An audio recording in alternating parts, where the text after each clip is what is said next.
शहदादकोट में कणक जो नओं फसल पची तैयार थी वियो आहे। हर पासे ज़मीनूं सोन जहिड़े फसल सां चमकी रहियूं आहिनि। आबादगारनि ऐं हारियुनि कणक जे फसल जा लाबारा शुरू कंदे दिलनि में ख़ुशहालीअ जूं उमीदूं सांढे जॾहिं कणक विकिरे लाइ मार्केट में खणी पहुचनि था त इंतिहाई घटि अघु मिलण जो ॿुधी संदन हथ मथे ते अची वञनि था। वापारी कणक जो फी मण अघु 1800 रुपयनि खां 2200 रुपयनि ताईं ॾेई रहिया आहिनि। आबादगारनि ऐं हारियुनि मूजिबि उन अघ सां संदन फसल ते आयल ख़र्च बि नथो निकिरे ऐं हू नुक़सान खणी रहिया आहिनि।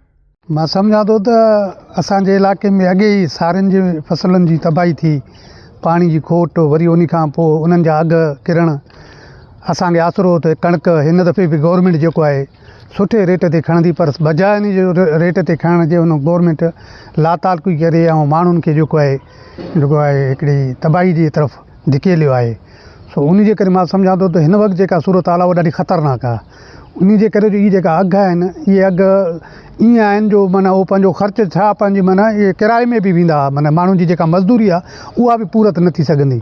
उन जे करे हुकूमत खां असांजो मुतालबो आहे त फौरी तौर ते फुड वारो जेको फ़ैसिलो हुननि वरितो आहे त न खणण वारो, त इहो पंहिंजो हिननि जा भली मसइला पैदा थिया आहिनि, अन पंहिंजी जॻह ते मौजूदु आहे।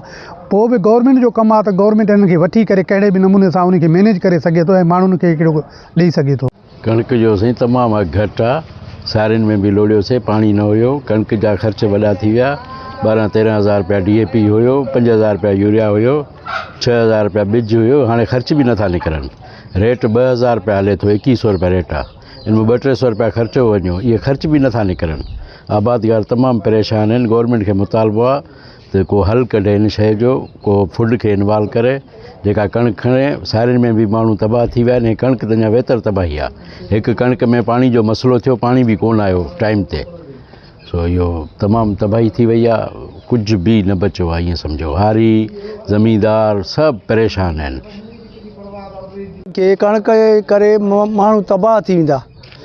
उन लाइ असां अर्ज़ु कयूं था हुकूमत खे महिरबानी करे माना अघु वधाइनि। ग़रीबनि जो कर्ज़ु न लहे थो, न ज़मींदारनि लाइ न कुनमिन लाइ थिए थो कुझु। इहो महिरबानी कयूं था असां सॼे हुकूमत खे असां अपील था कयूं त इहो मसइलो हल कनि। सिंध हुकूमत हिन साल ख़ुराक खाते मार्फत कणक जी ख़रीदारी लाइ का बि पॉलिसी जारी न कई आहे, जॾहिं त खुलियल मार्केट में कणक ख़रीद कंदड़ वापारियुनि जो चवणु आहे त कराचीअ में को बि वॾो वापारी कणक वठण लाइ तयारु न आहे, जंहिं करे मक़ामी मार्केट में अघु घटि आहे।